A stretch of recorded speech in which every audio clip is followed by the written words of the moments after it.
Mesdames, Messieurs les membres du Conseil économique, social et environnemental, honorables élus nationaux et territoriaux, chers et distingués invités, Mesdames, Messieurs, je voudrais tout d'abord rendre grâce à Dieu.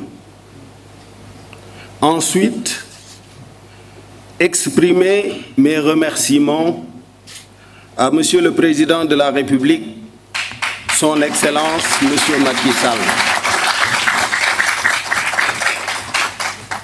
pour la confiance qu'il a placée en moi à cette station de proximité et de loyauté. Je voudrais vous remercier, vous, les membres du bureau du CES, vice-président, secrétaire élu, président de commission, ainsi que vous tous, très chers conseillers, mandatés ici par vos organisations socio-professionnelles d'origine ou par la confiance de Monsieur le Président de la République. Je voudrais, Madame la Secrétaire Générale, associer à ces remerciements l'ensemble du personnel du CES, sans le dévouement et la vertu desquels nous ne pourrions atteindre les objectifs à nous fixés par le Président de la République, ni les résultats de nous attendus par le peuple sénégalais.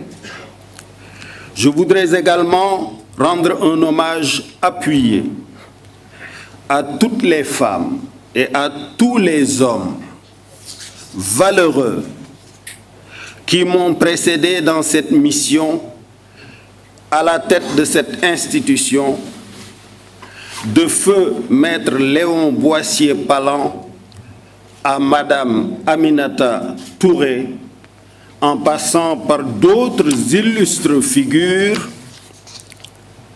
parmi lesquelles je souhaiterais citer le président honoraire Famara Ibrahima Sagna, à qui nous devons ce siège, et bien évidemment ma très chère sœur et amie, la présidente Aminata Tall.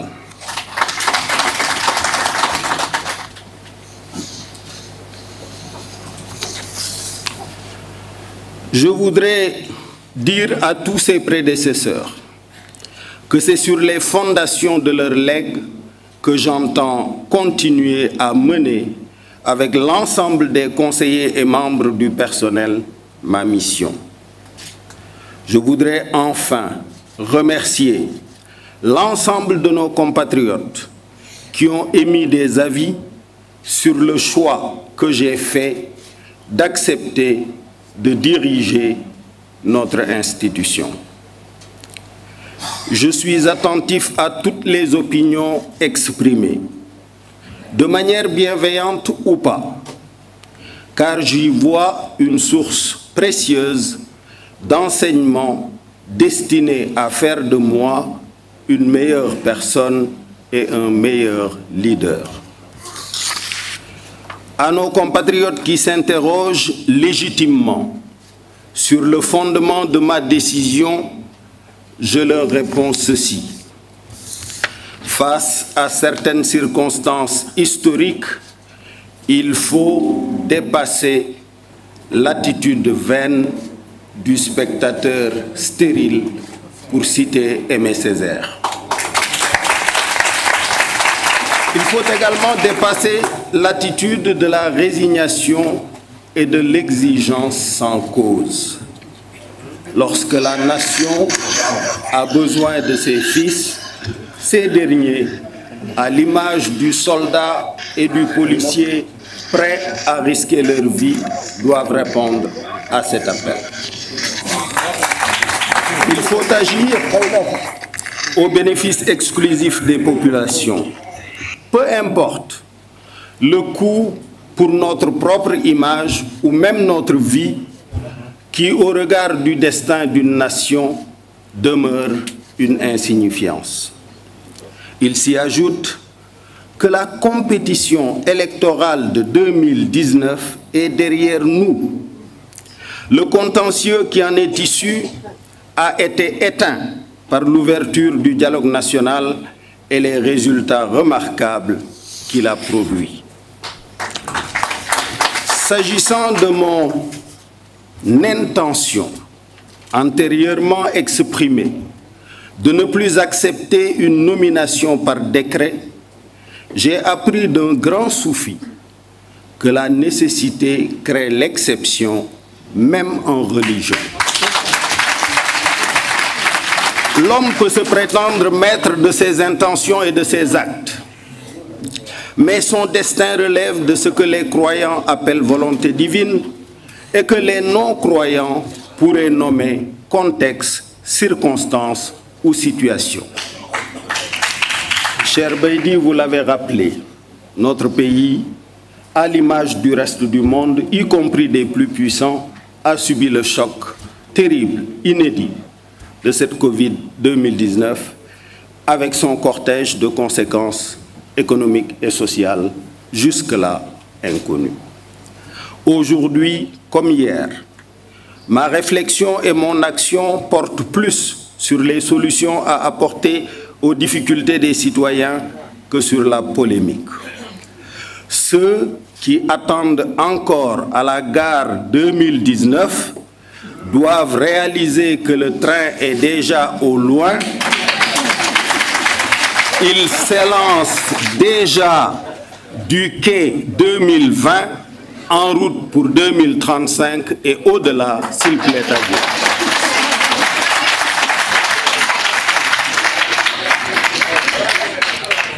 Au cours de la longue et enrichissante audience qu'il a bien voulu m'accorder pour recueillir ses directives, orientations et attentes, j'ai pu retenir que le sort de la jeunesse, particulièrement celle qui se tourne désespérément vers l'émigration clandestine, est au cœur des préoccupations de Monsieur le Président de la République. La lecture attentive du communiqué du Conseil des ministres tenu hier en atteste à suffisance. Je prie pour que l'aspiration légitime au bonheur, à la prospérité et à la réussite qui anime les espoirs et les rêves de notre vaillante jeunesse, nourrie de djom, de ngor et de fit, puisse un jour très prochain se réaliser pleinement en terre sénégalaise et africaine. Je m'incline à nouveau devant la mémoire de nos enfants à jamais disparus en mer. Chers collègues, le président de la République et l'ensemble de nos compatriotes attendent de nous que nous fassions du CES une institution utile aux yeux de tous. L'ordre du jour de tous les travaux du Conseil, deuxième Assemblée constitutionnelle et Assemblée consultative auprès des pouvoirs publics, tire son origine des trois sources que sont la saisine par le président de la République, le gouvernement ou l'Assemblée nationale, mais aussi l'autosaisine par les conseillers eux-mêmes et plus fondamentalement le mécanisme de la saisine citoyenne au moyen d'une pétition portant 5000 signatures. Au service de notre mission d'examen, de propositions de réforme, de dialogue et de coopération en faveur de la politique économique, sociale et environnementale de la nation, avec la participation de l'ensemble des forces vives représentées dans notre Assemblée, il nous faudra faire davantage preuve d'humilité, d'ouverture et de disponibilité pour une écoute appropriée des préoccupations, demandes d'avis ou d'études de son Excellence Monsieur le Président de la République, de son gouvernement, de l'Assemblée nationale et de tous les citoyens sans exclusive. écouter les Sénégalais, entendre leurs voix, identifier leurs attentes, les relayer à qui de droit en vue de leur satisfaction effective, car l'écoute est la porte d'accès à la connaissance qui révolutionne et éclaire les actions. Rien de ce qui préoccupe nos compatriotes ne doit échapper à notre attention. Une mère anéantie par le tragique naufrage de son enfant, son affliction sera entendue ici. Un jeune au désespoir face à l'échec ou à la déperdition scolaire ou accablé par le chômage, son découragement sera entendu ici. Un pêcheur inquiet, anxieux et perplexe au sujet d'accords internationaux de pêche qu'il considère comme une menace pour son travail et pour la pérennité de nos ressources halieutiques, son inquiétude sera entendue ici. Une femme victime de violences impunies, basées sur le genre, ses plaintes seront également entendues ici. Un enfant victime de maltraitance ou d'abandon, ses pleurs seront entendus ici. Un citoyen depuis Kédougou exprime des complaintes, nous les entendrons. Ce sera pour notre Assemblée consultative la meilleure façon d'accompagner les choix de Monsieur le Président de la République, de son gouvernement et de l'Assemblée nationale dans la définition et la mise en œuvre de politiques publiques les meilleures possibles. Chaque avis émis sera porteur d'une solution efficiente qui puisse valoir à l'autorité la satisfaction des citoyens. Mesdames, Messieurs, chers invités, à la suite d'une relecture approfondie des textes législatifs et réglementaires nous régissant, et après échange avec des citoyens de toutes obédiences politiques, de toute confession et de toute catégorie socio-professionnelle, j'ai pu davantage appréhender l'étendue des attributions et missions du CESE, ainsi que les préoccupations et attentes légitimes des Sénégalais. J'ai également eu à connaître les parcours académiques et professionnels des femmes et des hommes qui animent le CESE. J'ai pu en tirer la certitude de trouver au sein de cette institution les talents, l'expérience, l'expertise, les vertus, ainsi que les qualités humaines propices à une bonne conduite de la mission assignée. Ils nous permettront de nous prononcer sur les problématiques les plus saillantes et les plus ardues, au fin d'émettre des avis pertinents permettant d'y faire face efficacement. Ainsi, pour montrer la richesse, la diversité et la représentativité dans notre institution de toutes les forces vives de notre pays, je voudrais, à titre d'exemple, faire remarquer que quand M. Baïdi Agne parle, la voix des patrons d'entreprise est entendue. Quand M. Modi Guiro, Mme Bassok ou Sidia Ndiaye parlent, celle des travailleurs l'est aussi. Quand Maître Moustapha Ndiaye parle, les notaires sont entendus. Quand M. Oumar Ba parlera ici, les collectivités territoriales seront entendues. Car à l'instar des autres membres du CESE, ils sont tous, et vous tous, dépositaires de la confiance de leur père et de celle de Monsieur le Président de la République. Soyez assurés, mes chers collègues, que j'entends tirer de cette riche expérience,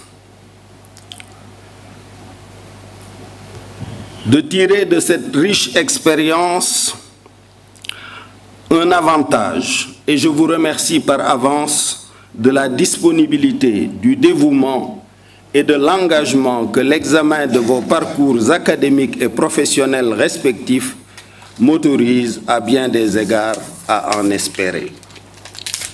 De même, j'ai eu le grand plaisir de découvrir parmi le personnel, Madame la Secrétaire générale, l'existence de ressources humaines de qualité, capables d'apporter aux citoyens plus que ce qu'ils coûtent aux contribuables. Je veillerai pour ma part, et avec le soutien de tous, à ce que les conditions de travail du personnel, comme celles des conseillers, soient telles que vous finirez par préférer les lundis aux samedis. En outre, l'ouverture du CES aux meilleurs talents du secteur privé national comme international lui permettra d'affronter avec plus de sécurité et d'efficacité les sujets les plus complexes de notre temps. Chers conseillers, le premier thème dont le président de la République m'a entretenu, c'est l'emploi des jeunes, l'émigration clandestine. Et il a naturellement ajouté les inondations récurrentes, l'érosion côtière induite par les changements climatiques et la gestion de nos ressources naturelles, notamment celles pétrolières et gazières. Nous devrons aussi nous intéresser aux formidables potentialités qu'offre la révolution numérique, compte tenu de la nécessité de bien préparer nos enfants et petits-enfants au monde de demain qui sera dominé fortement par l'intelligence artificielle. Il en est de même du désir de souveraineté, vous l'avez rappelé, Monsieur le Premier vice-président. Cette crise Covid-19 a réinstallé la question de la souveraineté au cœur de toute réflexion en matière de politique publique partout dans le monde. Au demeurant, il nous revient de tout mettre en œuvre pour que, florissants et nombreux, soient les merci formulés par nos concitoyens à l'endroit de l'État et de sa plus haute autorité. Mesdames, Messieurs les conseillers, je suis d'emblée rassuré qu'ensemble, nous veillerons à assurer la tenue régulière des sessions ordinaires du CES conformément aux dispositions qui les régissent. Toutes les urgences retiendront notre attention. Ensemble, nous nous attellerons à travailler avec tous les autres segments de l'État et les institutions sœurs, dont je voudrais saluer et remercier les représentants ici présents. Dans la recherche de l'efficacité dans notre action, une attention particulière sera accordée au renforcement des partenariats et aux synergies qu'il convient de développer avec les institutions de recherche, les universités, le réseau des évaluateurs des politiques publiques, les entités du système des Nations Unies et avec toute autre organisation engagée comme la nôtre à accompagner la formulation et la mise en œuvre des politiques économiques, sociales et environnementales. Parmi nos chantiers prioritaires, il nous faudra aussi œuvrer pour le rayonnement du CES au plan ouest-africain, continental et mondial. Cet objectif sera atteint par le renforcement et la revalorisation de ses contributions scientifiques au niveau des cadres fédérateurs des institutions internationales sœurs comme l'Union des conseils économiques et sociaux d'Afrique, l'Union des conseils économiques, sociaux et institutions similaires francophones et l'Association internationale des conseillers économiques, sociaux et institutions similaires d'Afrique. Mesdames, Messieurs, à cet instant, qu'il me soit permis d'adresser pleinement et entièrement toute ma gratitude à l'endroit de nos khalifes généraux et de son éminence l'archevêque de Dakar, aux chefs religieux, traditionnels et coutumiers pour leurs prières qui nous ont toujours accompagnés.